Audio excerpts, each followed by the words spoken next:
Doctor Luis, la leyenda de Robert Johnson. El camino de tierra de Rosedale, Mississippi, estaba ahogado por el silencio de la noche. La luna menguante apenas lograba perforar el dosel de los árboles, dejando el cruce de caminos en una oscuridad tan profunda que parecía absorber el alma. Robert Johnson, con su guitarra en la espalda y el peso de su ambición sobre los hombros, había llegado al famoso cruce.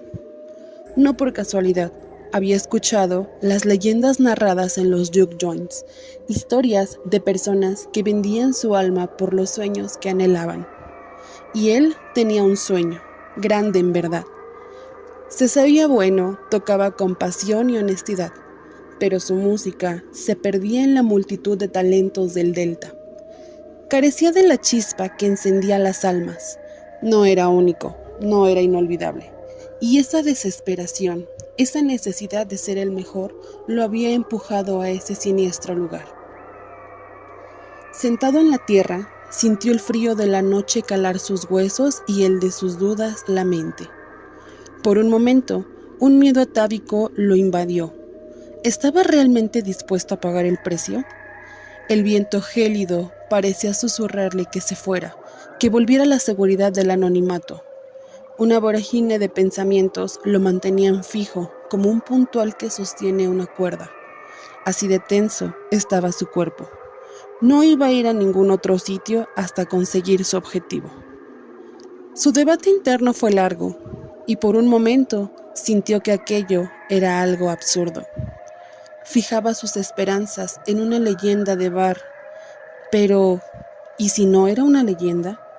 ¿Y si algo sobrenatural venía por él?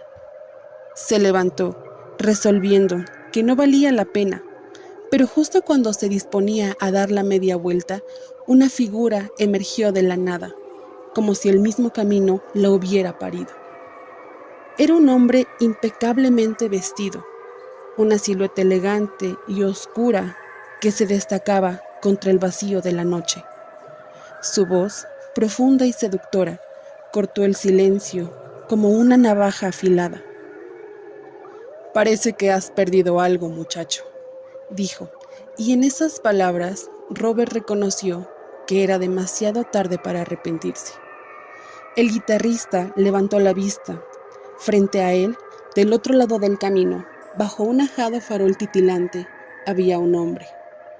No era de la región.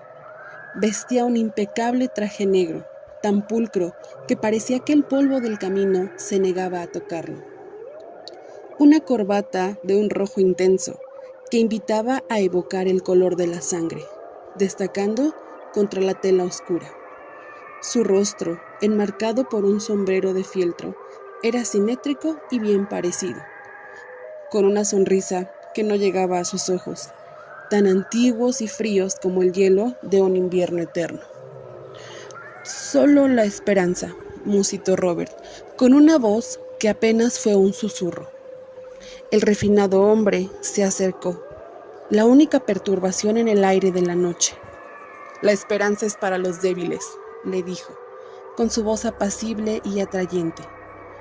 «Yo ofrezco certeza, yo ofrezco talento. ¿Qué darías por ser el mejor, Robert?» Johnson tragó saliva, lo miró a los ojos, sintiendo un escalofrío que no tenía nada que ver con la noche fría. «Lo que sea», respondió la ambición, venciendo al miedo. El hombre elegante sonrió. «La música te será entregada». Tomó la guitarra de Robert, un objeto tan familiar que era una extensión de su propio cuerpo. La sostuvo con delicadeza, sus largos y delgados dedos rozando las cuerdas. No la rasgueó ni la punteó, solo la sostuvo. Y en un instante la guitarra tembló en sus manos y un sonido llenó el aire. Era el eco de 1000 lamentos, el rugido de la furia, el llanto de un amor perdido y la risa de un demonio. Era el blues que Robert había soñado, pero multiplicado por 1000, destilado hasta su esencia más pura y oscura. El hombre le devolvió la guitarra renovada. «Ahora es tuya, Robert, y el mundo, a partir de ahora, también será tuyo. Toca la música que he puesto en ella, pero recuerda que después de alcanzar la fama, un día he de regresar y una deuda deberá ser pagada. Dicho esto, saliendo del cruce, se desvaneció entre las tinieblas de la noche como una sombra. La única prueba de su presencia era el tenue rastro de azufre que seguía en el aire y la sensación de que algo, en lo más profundo de su ser, había cambiado para siempre. Un ligero dolor mezclado con euforia e incredulidad. A pesar del miedo que aquel extraño suceso había infundido en él, Robert no pudo irse. Se sentó de nuevo, sintiendo un impulso irresistible de tocar su guitarra. Quería comprobar que aquella experiencia no había sido producto de su mente, quizás por la influencia de la noche y aquella desolada región. Mas al rasguear las cuerdas, el sonido que salió no fue un acorde, sino un eco sobrenatural que resonó a través de los campos vacíos. Cada nota que tocaba no solo era audible, sino que evocaba imágenes. Se sentían las notas en los mismos huesos, vibrando con un tono que no existía en el mundo presente. Era la historia de sus antepasados, diagramada en el marco de la oscuridad. Su guitarra se sentía viva en sus manos, como si un alma antigua y poderosa se hubiera fusionado con ella. Las maderas crujieron y los trastes resplandecieron con un brillo rojizo. El blues que tocaba era algo insólito, algo que nadie había escuchado antes. Una música que contaba historias de pecados, de soledad, de tristeza y de secretos. Un blues tan real y crudo que parecía tener voluntad propia. Fue en ese momento, en mitad de la penumbra del cruce, cuando Robert supo que el precio de su talento era una parte de su alma. El regreso de Robert Johnson a la escena musical del Delta fue un fenómeno. Sus antiguos compañeros como Son House se quedaron atónitos. El joven, que antes tocaba con descuido, ahora desbordaba talento. Sus dedos se movían por el diapasón de la guitarra con una velocidad y destreza tan asombrosas que jurarían había 2 guitarras en lugar de una. El estilo slide que había desarrollado era tan suave y preciso que su bottleneck parecía deslizarse sobre la cuerda por voluntad propia, emitiendo un lamento que helaba la sangre. Su voz, que antes era una simple herramienta, ahora era una extensión de su alma, capaz de transmitir un dolor tan profundo que hacía sollozar hasta los hombres más duros. La fama de Robert comenzó a extenderse como un incendio forestal. No se limitaba a los pequeños juke joints polvorientos del viejo Mississippi. Sus blues resonaban en las grandes ciudades, en Memphis, San Antonio, Dallas. Las mujeres se arremolinaban a su alrededor, fascinadas por su talento y la melancolía que emanaba de cada nota. La gente del campo lo veía como un mensajero de los dioses, un profeta del blues que cantaba sobre la miseria y la desesperación, pero también sobre la redención.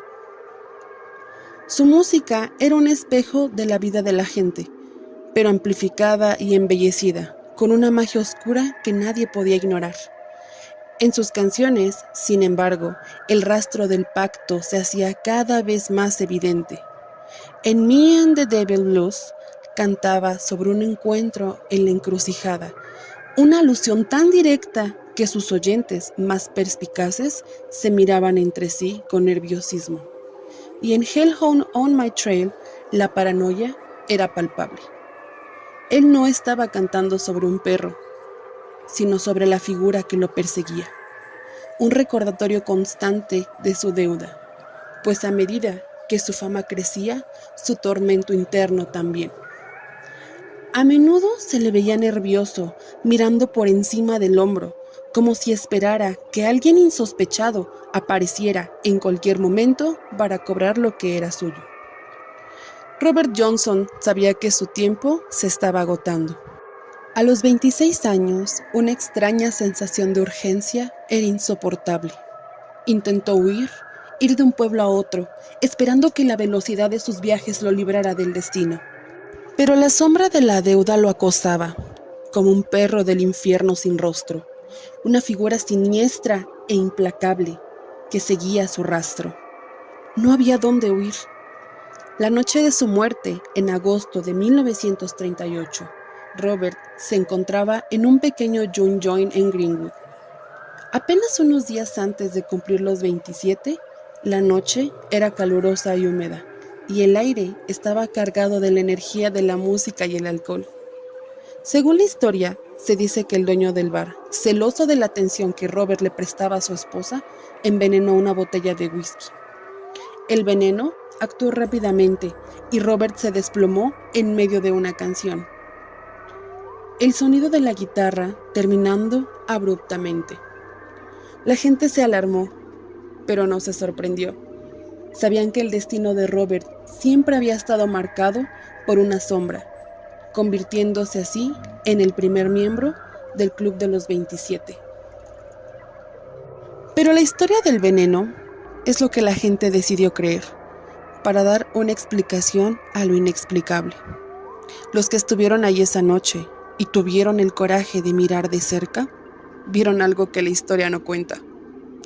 Mientras yacía en el suelo, su guitarra, que había caído junto a él, estaba boca arriba.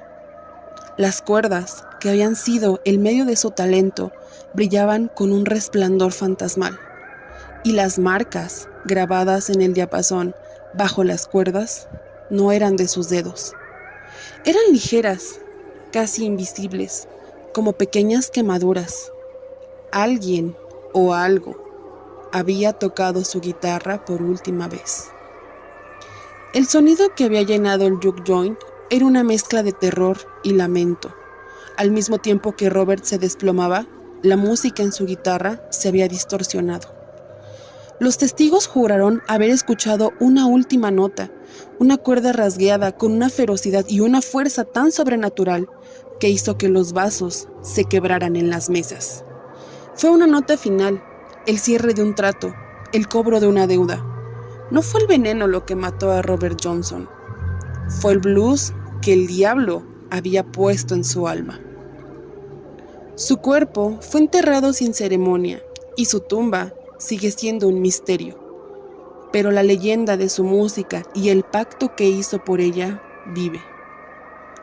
Se cuenta que en las noches sin luna, en el cruce de caminos de Rosedale, se puede escuchar una melodía lúgubre, una mezcla de dolor humano y risa diabólica, recordando a todo el que la oye que el talento que viene del infierno, al infierno debe volver.